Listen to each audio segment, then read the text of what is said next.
অযোগ্য এই মানুষগুলো রাষ্ট্রীয় দায়িত্ব নিয়ে সম্পদের মালিক কিভাবে হয়?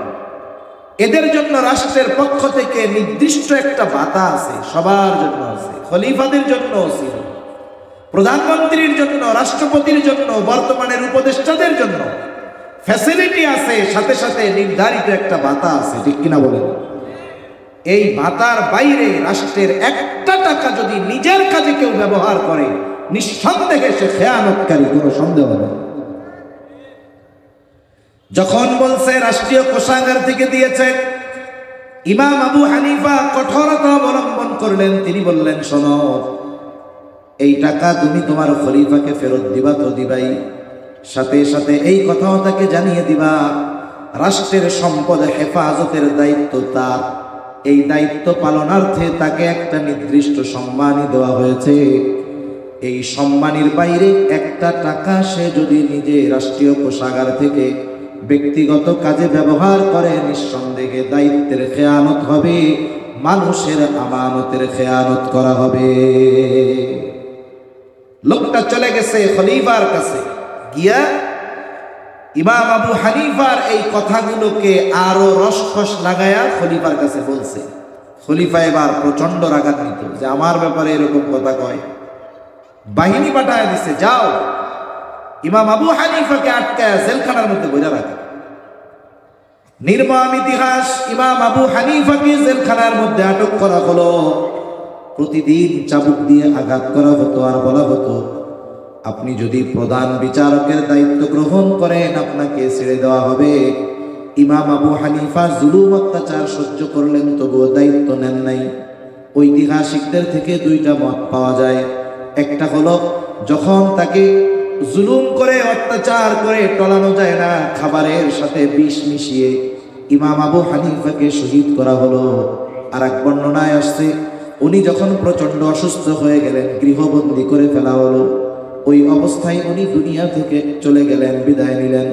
ইমাম আবু হানিফার ছাত্ররা ওনাকে জিজ্ঞাসা করে, উস্তাদ, এত জুলুম এত অত্যাচার আপনার উপরে যেই কারণে করা হলো, অথচ এই প্রধান বিচারকের দায়িত্ব নেওয়ার সকল যোগ্যতা আল্লাহ তাআলা আপনাকে দিয়েছিলেন, যোগ্যতা থাকার পরেও আপনি কেন দায়িত্ব গ্রহণ করলেন না? ইমাম আবু হানিফা তখন বলেছিলেন, দায়িত্ব আমি না নিলে কিয়ামতের দিন আল্লাহ তাআলা ওই দায়িত্বের ব্যাপারে আমাকে কিছু জিজ্ঞাসা করবেন না। কিন্তু আমি যদি ওই দায়িত্ব গ্রহণ করতাম, ওই দায়িত্ব নেওয়ার পরে আমার দ্বারা যদি কোনো দায়িত্বের ত্রুটি বিচ্যুতি হয়ে যাইত, কিয়ামতের দিন আল্লাহ তাআলার সামনে আমাকে খেয়ানতের বোঝা নিয়ে দাঁড়ানো লাগতো। টাকা দিয়া দায়িত্ব কিনে, অনেক সময় মানুষ ঘুষ দিয়া দায়িত্ব নেয়, অনেক সময় ভোট চুরি কইরা জুলুম কইরা দায়িত্ব নিতে চায়, ঠিক কিনা বলেন? কিন্তু এমন এক জামানা অতিবাহিত হয়ে গেছে, ওই জামানায় মানুষকে জোর করে দায়িত্ব দেওয়া যাইত না। এক সাহাবীর ব্যাপারে এরকম ঘটনা আছে যে ওনার অনুপস্থিতিতে রাষ্ট্রীয় এক মজলিসে আলোচনা হইতেছে যে রাষ্ট্রের এই দায়িত্বটা অমুককে দিলে ভালো হয়, দেওয়া হয় নাই, শুধু মজলিসের মধ্যে আলোচনা চলতেছে। এখন ওই আলোচনায় যারা ছিল তাদের মধ্য থেকে একজন আইসা ওই সাহাবীরে বলতেছে যে, শোনো, মজলিসে তো আলোচনা হইল, এই দায়িত্বটা তোমাকে দেওয়া হইতে পারে। দায়িত্ব দেওয়া হতে পারে এটা শুনে সে চিন্তাগ্রস্ত হয়ে গেছে যে দায়িত্ব যদি দিয়ে দেওয়া হয় তাহলে কি করব, দায়িত্ব দিয়ে দেয় নাকি, এই চিন্তায় রাতের বেলা সে গাঠি গুটি নিয়ে এলাকা ছেড়ে চলে গেছে। যদি দায়িত্ব দিয়ে দেয়, আর এখনকার জামানা তো এরকম, অনেক মানুষ দায়িত্ব নেওয়ার জন্য, পাওয়ার জন্য কোটি কোটি টাকা ঘুষ দেয়, অর্থ ব্যয় করে, ঠিক কিনা বলেন? যেমন এক ইউনিয়নের খবর আমার কাছে আছে, আমাদের পাশে যখন দলীয় মার্কায় ইউনিয়ন পরিষদ নির্বাচনগুলো চলতেছিল, এই গত টার্মে উনি একটা দলের, নির্দিষ্ট একটা দলের প্রতীক পাওয়ার আশায় নেতাদের পেছনে খরচ করছে 3 কোটি টাকার উপরে। কয় কোটি টাকা? জোরে বলেন না, কয় কোটি? যেই পরিমাণ দুর্নীতি হইছে, টাকা পাচার হইছে, এখন 2-3 কোটি টাকা আমাদের কাছে টাকা মনে হয় না। না থাকলে কি, আমরা 1000 কোটি টাকার কথা শুনতে শুনতে 2-1 কোটি টাকা এখন এটা আমাদের কাছে কিছুই মনে হয় না। এখন ওই লোক 3 কোটি টাকা দিয়ে মার্কা কিনছে। মার্কা কিনা তো একটা পোস্টার করছে না? কি পোস্টার করছে? আসন্ন ইউনিয়ন পরিষদ নির্বাচনে অমুক ভাইকে তমক মার্কায় ভোট দিয়ে জনগণের সেবা করার সুযোগ দেন। এখন বলেন তো, বাস্তবেই যদি উনি জনগণের সেবা করার ইচ্ছা থাকতো, 3 কোটি টাকা দিয়ে মার্কা কেনা লাগতো না, ওই টাকা দিয়েই মানুষের সেবা করতে পারতো, ঠিক কিনা বলেন? তার মানে উনি এই পদ, এই দায়িত্বটাকে উনি কিনেছেন। আমরা তো দেখেছি আমাদের দেশের একেবারে মাসুমা শিক্ষামন্ত্রী আজকে দেখতেছি আদালতে আনতেছে খুব মিষ্টি হাসি মুখে। এক একটা পদ 50 লাখ টাকা, 5 কোটি টাকায় এক একটা পদ বিক্রয় করেছে শিক্ষা মন্ত্রণালয় থেকে। ভিসি বানায় দিছে, প্রভিসি বানায় দিয়েছে। কোটি কোটি টাকার বিনিময়ে শিক্ষাঙ্গনে পদ, দায়িত্ব কিনছে, আর একদল দায়িত্ব বেচছে। কিন্তু অতীতের জামানার মানুষ দায়িত্ব নিতে চায় না, কারণ দায়িত্বকে তারা আমানত মনে করতো, ঠিক কিনা বলেন? ইতিহাস থেকে শোনাই আপনাদের, ইমাম আবু হানিফা রাহমাতুল্লাহি আলাইহি, খলিফা মনসুরের জামানা, খলিফা মনসুর ইমাম আবু হানিফার সাথে রাস্তায় দেখা হয়ে গেল। খলিফা মনসুর ইমাম আবু হানিফাকে বলতেছে, ইমাম আবু হানিফা, প্রধান বিচারকের আসনটা খালি, আপনাকে আমি প্রধান বিচারকের দায়িত্ব দিলাম, ওই পদে আপনাকে নিযুক্ত করা হলো। প্রধান বিচারকের দায়িত্ব। ইমাম আবু হানিফা রাহমাতুল্লাহি আলাইহি সাথে সাথে প্রস্তাব ফিরিয়ে দিয়া বললেন, না, এই দায়িত্ব আমি গ্রহণ করতে পারবো না। খলিফা যখন সরাসরি প্রস্তাব দিয়েছে, ইমাম আবু হানিফা সরাসরি প্রস্তাব ফিরিয়ে দিলেন। খলিফার ইগোতে লাগছে যে এত বড় পদের জন্য আমি প্রস্তাব দিলাম, আর আমার মুখের উপরে প্রস্তাব ফিরিয়ে দিল, কত বড় সাহস! মানুষ যখন ক্ষমতার মসনদে যায়, তার চরিত্র অধিকাংশ সময় পরিবর্তন হয়ে যায়, ঠিক কিনা বলেন?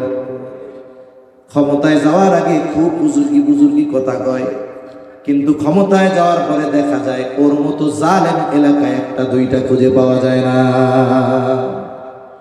যখন মানুষ পাওয়ারে থাকে আর হাতে অস্ত্র থাকে, পাওয়ার অন্যরকম থাকে। দেখেন না, বইলা বইলা গুলি করছে, তরুণ যুবকদেরকে আহত করছে, পিটাইছে, একেবারে কাছ থেকে গুলি করে মাথা ছিন্ন বিচ্ছিন্ন করে দিয়েছে, ঠিক কিনা বলেন? অস্ত্র থাকলে অন্যরকম পাওয়ার থাকে গার মধ্যে। হাতে চাবুক, ইমাম আবু হানিফার গায়ে চাবুক দিয়া বাড়ি মেরে দিছে। কষ্ট পেয়েছেন ইমাম আবু হানিফা, কিছু বলেন নাই। খলিফা মনসুর চলে গেছে রাজপ্রাসাদে। খলিফা মনসুরের চাচা খলিফা মনসুরকে বলে, মনসুর, কাজটা তুমি ভালো করো নাই। ইমাম আবু হানিফার গায়ে চাবুক দিয়ে বাড়ি মারছো, কাজটা ভালো করো নাই।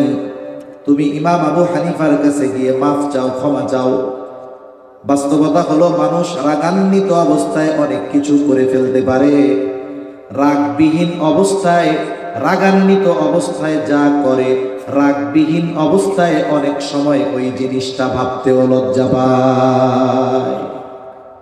অনেক জায়গায় স্বামী স্ত্রীর মধ্যে বিবাহ বিচ্ছেদ হয়, স্বামী সামান্য বিষয় নিয়ে রাগারাগি করে স্বামী স্ত্রীর মধ্যে তালাক দেওয়া হয়ে যায়, হয় না? অনেক সময় এরকম ঘটনা ঘটছে। কি বলে, স্বামী জমিনে কাজ করে, প্রচন্ড গরমের মধ্যে কাজ করে বাসায় আসছে, খানা খাইতে বসছে, তরকারি ভাত সামনে দিয়া রাখছে, পাশে এক বাটিতে লবণও দিয়া রাখছে। রান্না করার সময় বেচারির মনে করেন তরকারিতে লবণ দিতে মনে নেই।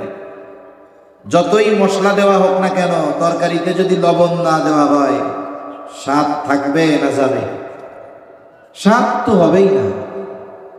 এখন উনি খানা খাইতে বসছে, খানা মুখে দিয়া দেখে লবণ নাই, ভাল লাগতেছে না খাইতে। সমাধান কি? পাশে লবণের বাটিতে লবণ, সুন্দর মতো যদি লবণ খাবারের মধ্যে ছিটিয়ে দেওয়া হয়, যেই সমস্যা হয়েছে, সমস্যা কি থাকবে না শেষ? কিন্তু শয়তান আইসা অন্তরের মধ্যে ওয়াসওয়াসা দেয়, দেখছস, এত কষ্ট করে কাম কইরা এলি, এত শখ কইরা গরুর গোশত কালকে কিনা আনলি, কি রানছে, লবণই হয় নাই। এখন শয়তান ওরে দিয়ে একটু আওয়াজ তোলায় মুখ দিয়া, ভাই কি রান্না করছো, এগুলো মুখে দেওয়া যায়? মহিলা প্রচন্ড গরমে চুলার পাশে রান্না করছে, কম কষ্ট না। পোলাপান পালা 2-3 বেলা রান্না করা এটা খুব কষ্টের কাজ।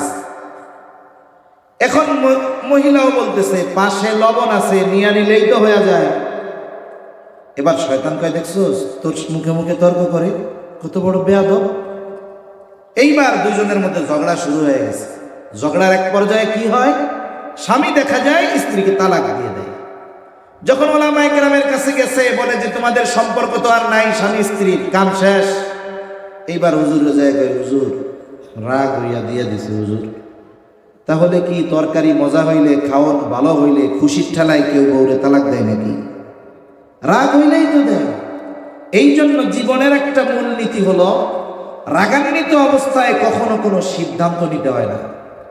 রাগান্বিত অবস্থার সিদ্ধান্ত অধিকাংশ ক্ষেত্রে পরবর্তী সময়ে লজ্জার কারণ হয়ে দাঁড়ায়। এজন্য শরীয়তে ইসলামে রাগ যখন আসে মানুষের, এই রাগ কমানোর জন্য দিক নির্দেশনা দেওয়া হয়েছে। স্বাভাবিক মানুষ, আমরা রাগ আসতেই পারে। এখন রাগ আসলে কি করবেন? দাঁড়ায় থাকলে বসে যেতে হবে, বসে থাকলে শুয়ে পড়তে হবে, প্রয়োজনে ওযু করে নামাজে দাঁড়িয়ে যেতে হবে, তাহলে আস্তে আস্তে রাগ চলে যাবে। খলিফা মনসুর যখন রাজপ্রাসাদে গেছে, রাগ চলে গেছে, নিজের মধ্যে অনুতপ্ততা আসছে যে কাজটা ঠিক হয় নাই, কিন্তু নিজে গিয়ে ইমাম আবু হানিফার কাছে ক্ষমা চাইবে, লজ্জা লাগতেছে। তিনি কি করলেন, তার সবচাইতে বিশ্বস্ত মানুষটাকে ইমাম আবু হানিফার কাছে ক্ষমা চাওয়ার জন্য পাঠানোর সিদ্ধান্ত নিলেন। এইবার ওই লোকটাকে ইমাম আবু হানিফার কাছে সে পাঠায় দিল, সাথে 1 তোলা স্বর্ণ মুদ্রা দিয়া। লোকটাকে বলতেছে, ইমাম আবু হানিফাকে গিয়া বলবা, ইমাম খলিফা তার আচরণের জন্য লজ্জিত, আপনি তাকে মাফ করে দেন। সাথে সাথে এই হাদিয়া আমার পক্ষ থেকে তার কাছে দিয়ে দিবা, বলবা আপনি যদি খলিফার হাদিয়া গ্রহণ করেন, তাহলে খলিফা সুনিশ্চিত হবে যে আপনি তাকে ক্ষমা করে দিয়েছে। লোকটা গেছে, গিয়া বলতেছে যে আপনার সাথে খলিফা যে আচরণ করছে, লজ্জিত, ক্ষমা চাইছে। ইমাম আবু হানিফা নববী গুণে গুণান্বিত মানুষ, বলার সাথে সাথে উনি মাফ করে দিয়েছে। বলছে হ্যাঁ মাফ করে দিলাম, যাও। এইবার ওই যে শর্ত, হাদিয়া গ্রহণ করলে নিশ্চিত হবে যে মাফ করছে। এবার বলতেছে, খলিফা আপনার জন্য 1 তোলা স্বর্ণমুদ্রা দিয়েছে হাদিয়া, আপনি এইটা গ্রহণ করলে তিনি নিশ্চিত হবেন যে আপনি তাকে ক্ষমা করছেন। ইমাম আবু হানিফা খলিফার দেওয়া হাদিয়া নিতে অস্বীকৃতি জ্ঞাপন করলেন। লোকটা বলে, আপনি রাখেন, নিজে ব্যবহার না করেন, প্রয়োজনে মানুষকে সদকা করে দেন। ইমাম আবু হানিফা বলে, তোমার কাছ থেকে এটা গ্রহণ করবার পর আমি নিজের জন্য ব্যয় করি নাকি অন্যকে সদকা করে দেই সেটা কোনো বিষয় নয়, বরং তোমার থেকে এটা রাখবার পর খলিফা জানবে ইমাম আবু হানিফা আমার দেওয়া হাদিয়া গ্রহণ করেছে, এটা রাখা যাবে না। লোকটা যখন আরো জোরাজুরি করে, তখন ইমাম আবু হানিফা জিজ্ঞাসা করতেছে, তোমার খলিফা আমাকে 1 তোলা স্বর্ণ মুদ্রা দিল, এটা পাইল কই? এটা কি উনি নিজের পকেট থেকে দিছে? লোকটা বলে, না, উনি এত সম্পদ পাবে কোথায়, উনি রাষ্ট্রীয় কোষাগার থেকে দিয়েছে। যারা রাষ্ট্র পরিচালনার দায়িত্বে, বলেন তো রাষ্ট্রীয় সম্পদ থেকে তাদের জন্য নির্দিষ্ট ভাতা আছে না নাই? জোরে বলেন, আছে না নাই? আমাদের দেশে যদি ফকিন্নির পোলা কোনো মতে মেম্বার হইতে পারে, ফকিন্নির পোলা শব্দ শুনতে খারাপ লাগলেও বাস্তবতা এটা। মেম্বার হওয়ার আগে ও গাছতলায়ও জায়গা ছিল না, 5 বছর মেম্বার থাকলে 5 তলা বাড়ি হয়ে যায়, ঠিক কিনা বলেন? এটাকে আমরা উন্নতি অগ্রগতি মনে করি, বিষয়টা তা নয়, এটা বরং কিয়ামতের আলামত। অযোগ্য এই মানুষগুলো রাষ্ট্রীয় দায়িত্ব নিয়ে সম্পদের মালিক কিভাবে হয়?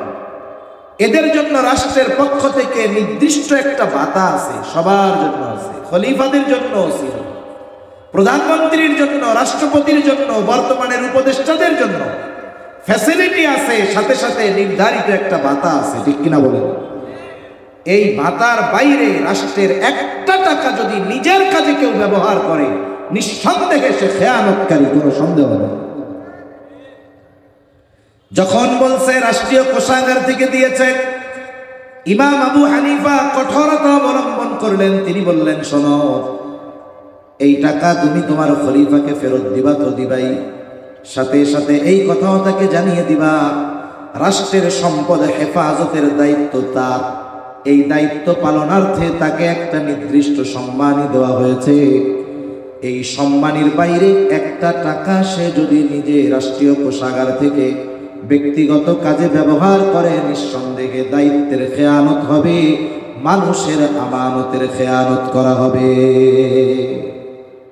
লোকটা চলে গেছে খলিফার কাছে, গিয়া ইমাম আবু হানিফার এই কথাগুলোকে আরো রসকস লাগায়া খলিফার কাছে বলছে।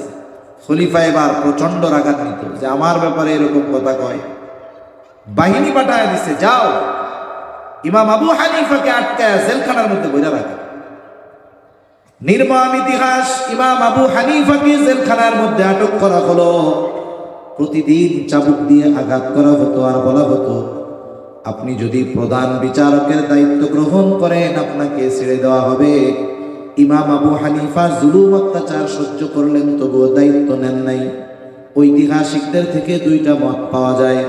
একটা হলো, যখন তাকে জুলুম করে অত্যাচার করে টলানো যায় না, খাবারের সাথে বিষ মিশিয়ে ইমাম আবু হানিফাকে শহীদ করা হলো। আর এক বর্ণনায় আসছে, উনি যখন প্রচন্ড অসুস্থ হয়ে গেলেন, গৃহবন্দী করে ফেলা হলো। ওই অবস্থায় উনি দুনিয়া থেকে চলে গেলেন, বিদায় নিলেন। ইমাম আবু হানিফার ছাত্ররা ওনাকে জিজ্ঞাসা করে, উস্তাদ, এত জুলুম এত অত্যাচার আপনার উপরে যেই কারণে করা হলো, অথচ এই প্রধান বিচারকের দায়িত্ব নেওয়ার সকল যোগ্যতা আল্লাহ তাআলা আপনাকে দিয়েছিলেন, যোগ্যতা থাকার পরেও আপনি কেন দায়িত্ব গ্রহণ করলেন না? ইমাম আবু হানিফা তখন বলেছিলেন, দায়িত্ব আমি না নিলে কিয়ামতের দিন আল্লাহ তাআলা ওই দায়িত্বের ব্যাপারে আমাকে কিছু জিজ্ঞাসা করবেন না। কিন্তু আমি যদি ওই দায়িত্ব গ্রহণ করতাম, ওই দায়িত্ব নেওয়ার পরে আমার দ্বারা যদি কোনো দায়িত্বের ত্রুটি বিচ্যুতি হয়ে যাইত, কিয়ামতের দিন আল্লাহ তাআলার সামনে আমাকে খেয়ানতের বোঝা নিয়ে দাঁড়ানো লাগতো।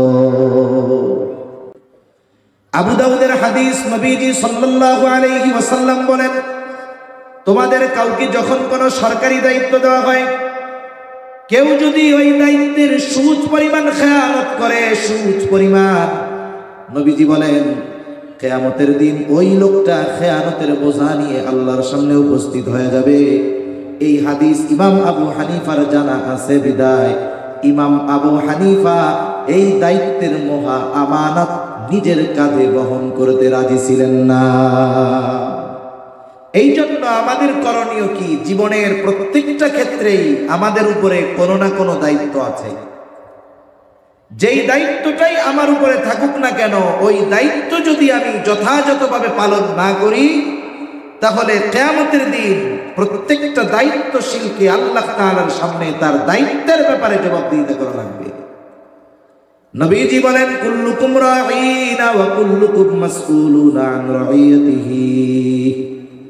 নবীজি বলেন, তোমরা প্রত্যেকেই দায়িত্বশীল, আর প্রত্যেককে তার দায়িত্বের ব্যাপারে জিজ্ঞাসা করা হবে। এই জন্য আপনি সরকারি চাকরি করেন আর বেসরকারি করেন, এটা দায়িত্ব।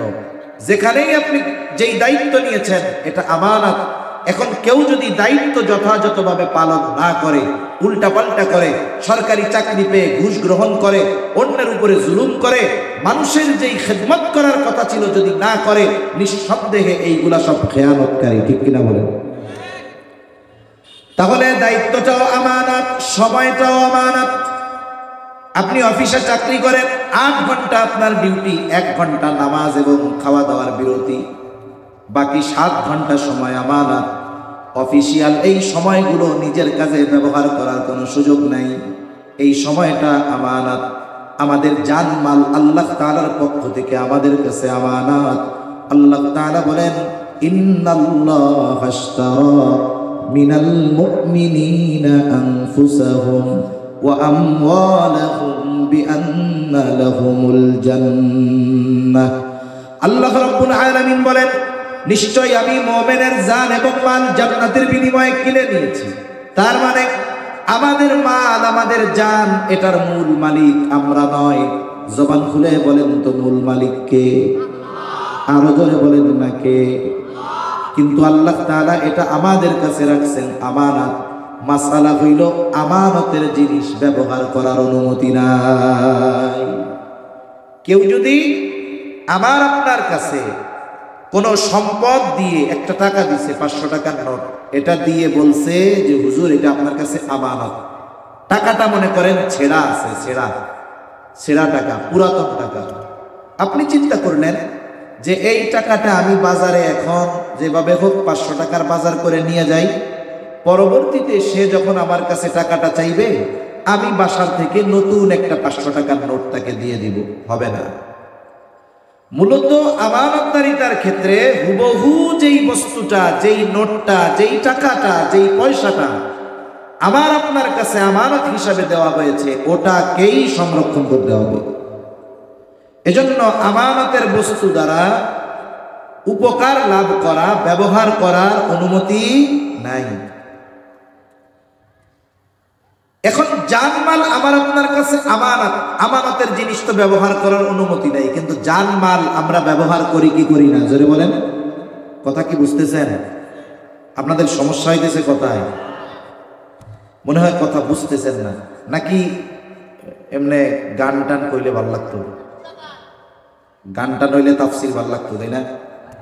এটা আমিও বুঝি, আমিও অনেক সময় বুঝি যে আমি কোন জায়গার ওয়াইজ, তার মানে আমি যে ধরনের কথা বলি আমার শ্রোতা কারা এটা আমি বুঝি। এজন্য অনেক সময় চেষ্টা করি যে আমাকে যারা বুঝে, মানে আমার কথা যারা বুঝে, নেওয়ার মতো লোক যেই জায়গায়, ওই সব জায়গায় যাই। আর দেখা যায় কি কিছু জায়গায় আছে এনারা মাহফিল আসলে দেখতে আসে, অথবা শুনতে ভালো লাগতেছে কিনা এই জন্য আসে। আমি জানি এটা তাফসিরুল কোরআন মাহফিল যদি হইতো, উত্তরবঙ্গের যারা প্রসিদ্ধ আছেন যেমন গোলাম রব্বানী মুফাসসিরে কোরআন, তারপরে ওই কি জানি আর একজন আছে না মুরব্বী একজন মিয়া বজলুর রশিদ, এই ধরনের মুফাসসিররা যদি আসতেন আপনারা কিন্তু বইসা থাকতেন, শুনতেন, এটা আমিও জানি। কিন্তু অধিকাংশ মুফাসসিরদের তাফসির আমরা শুনি এই সব অঞ্চলে এসে তাফসির করে, মুফাসসিরে কোরআন তাফসির করতেছে, 1 ঘন্টা বয়ানে 10টা সঙ্গীত বলে, উনি বড় মুফাসসিরে কোরআন। অথবা কি করতে হবে, বিগত টার্মে যারা জালেম ছিল দুমসে গালাগালি করতে হবে, জাহান্নামে পাঠাইতে হবে, কাফের বানাইতে হবে, দেখতেন সব ময়দান গরম। এটা আমিও বুঝি, এগুলো পারিও না তা না, কিন্তু আমি এই চেয়ারে বসাটাকে, দায়িত্বটাকে আমানত মনে করি। কারণ ওয়াজ মাহফিল, তাফসির মাহফিল কি মানুষের মধ্যে চিন্তা চেতনা পরিবর্তনের ইচ্ছা ঢুকিয়ে দেওয়া। আপনি এখান থেকে বাসায় যাবেন, 5 বছর পরেও যদি আমার কথা আপনার মনে পড়ে, আপনি কমপক্ষে এতটুকু মনে রাখবেন যে হুজুর 2টা টপিকসের কথা আমাদেরকে বলেছিল।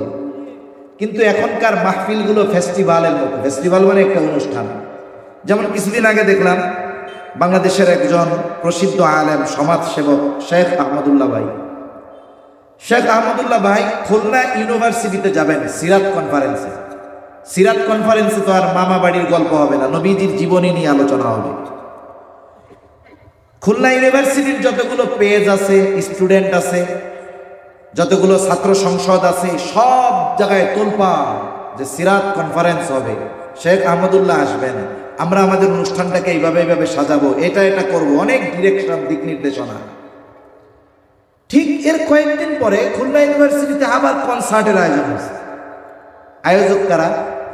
বলে অধিকাংশ তারা যারা সিরাত মাহফিলের আয়োজন করছিল, অধিকাংশ তারা যারা সিরাত মাহফিলের আয়োজন করেছে তারাই কনসার্টের আয়োজন করতেছে, মুষ্টিময় কয়েকজন বাদে।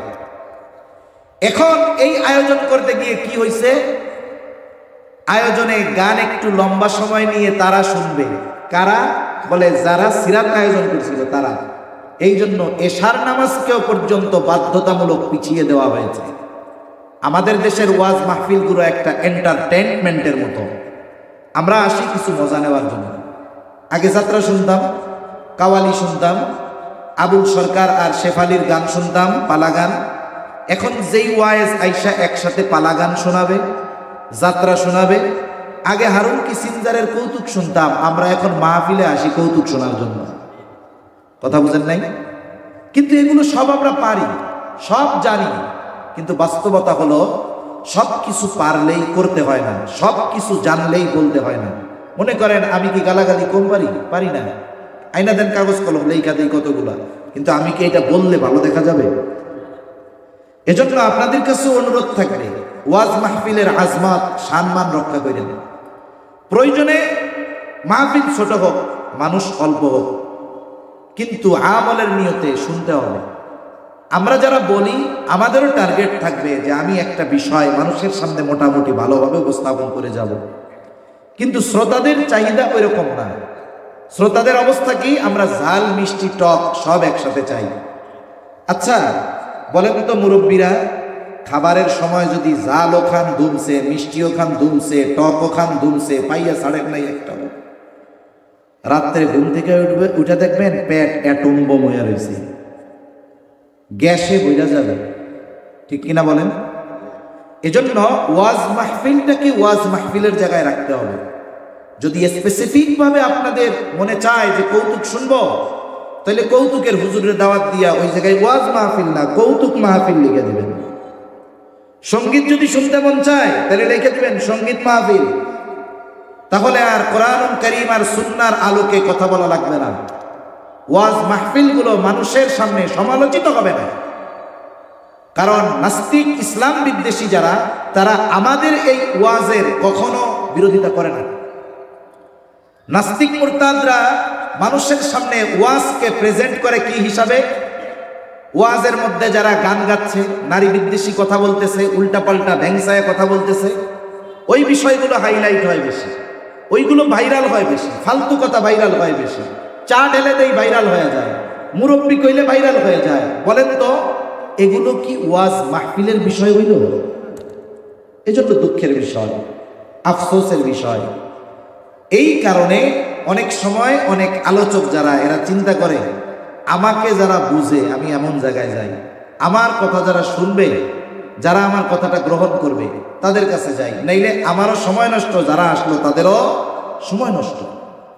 এজন্য আমি এই এলাকায় আর আসবো কি আসবো না সেটা পরের কথা, কিন্তু যারা আসেন শুনতেছেন, অনুরোধ থাকবে ওয়াজ মাহফিলের যে আজমত শান মান, ছোটবেলায়ও আমরা দেখেছি একটা ওয়াজ মাহফিলে মানুষ আসছে, যে ফজরের নামাজ, যেই ওয়াজের দিন যেটা ছিল ওই দিন এক কাতার হয় নাই, কিন্তু যেই রাত্রে ওয়াজ হয়েছে ওই রাত্রের ফজরের নামাজে মসজিদ ভরে গেছে, ঠিক কিনা বলেন?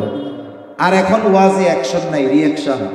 দেখবেন ওয়াজ শুনে যাইয়া অনেক সময় মসজিদের ওয়াজ মাহফিল, মুয়াজ্জিনও আজান দেয় না, ইমামও আজান দেয় না, সূর্য উঠে গেছে, ফজরের নামাজই হয় না।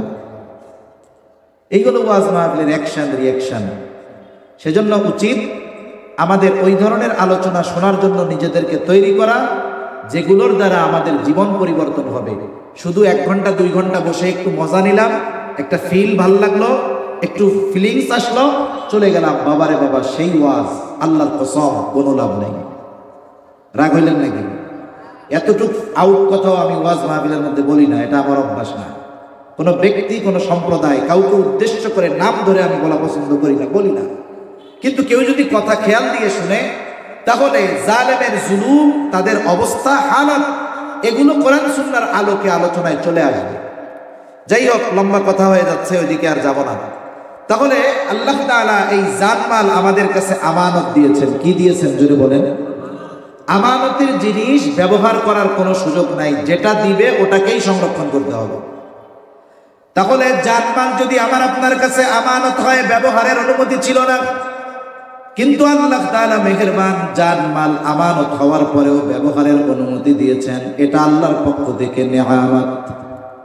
তবে এই জানমাল ব্যবহারের একটা নির্দিষ্ট নীতিমালা আল্লাহ তাআলা দিয়েছেন। আমি আপনি, আমার আপনার শ্রম, মেধা, বুদ্ধি, এগুলো ভালো কাজে ব্যয় করলে খেয়ানত হবে না। কিন্তু মেধা দিয়ে যদি কেউ ইসলাম বিদ্বেষী কোনো কাজ করে, শ্রম যদি ইসলাম বিদ্বেষী মূলক কোনো কাজে ব্যয় করে, নিঃসন্দেহে ওই ব্যক্তি জানের খেয়ানত করবে। আবার আল্লাহ তাআলা মাল দিয়েছেন, সম্পদ, টাকা পয়সা, যদি আমার পকেটে মালিক আল্লাহ। সম্পদ ব্যয়ের কিছু নির্দিষ্ট নীতিমালা আল্লাহ তাআলা দিয়েছেন। এখন কেউ যদি তার টাকা ভালো কাজে ব্যয় করে কোনো অসুবিধা নাই, গরিবকে দেয় অসুবিধা নাই, আর একজন অমুসলিম অভাবে আছে, তাকেও যদি সাধারণ সদকা করে অসুবিধা নাই, ঘর নাই যদি ঘর বানায় দেয় অসুবিধা নাই, নিজে ভালো করে ভালো খায় অসুবিধা নাই, সে যদি পরিবারের জন্য যেটা ব্যয় করবে নবীজি বলেন এটাও সদকা। কিন্তু যদি একটা টাকা এমন কাজে ব্যয় করে যেখানে ব্যয় করলে গুনাহ হবে, ওই একটা টাকা ব্যয় করলে আল্লাহর দেওয়া আমানতের খেয়ানত করা হয়। এজন্য সম্পদ এমন জায়গায় ব্যয় করতে হবে যেখানে ব্যয় করলে পাপ হবে না, যেখানে ব্যয় করলে গুনাহ হবে না। সেই জন্যই জানমাল আল্লাহর পক্ষ থেকে আমানত, সন্তান সন্ততি আমানত। আমি আপনি যদি সন্তানদেরকে দিন না শেখাই, বাস্তবিক মুসলিমে পরিণত না করি, তাহলে কিয়ামতের দিন এই সন্তান নামক নিয়ামতের খেয়ানতের কারণে আল্লাহর সামনে জবাবদিহিতা করা লাগবে। এই জন্য আপনারা যারা শুনতেছেন, সন্তানদেরকে জাগতিক শিক্ষায় শিক্ষিত করার আগে কমপক্ষে ওই পরিমাণ দিন তাকে শেখানোর ব্যবস্থা করতে হবে যতটুকু দিন শেখা শরীয়তে ইসলাম ফরজ করে দিয়েছে।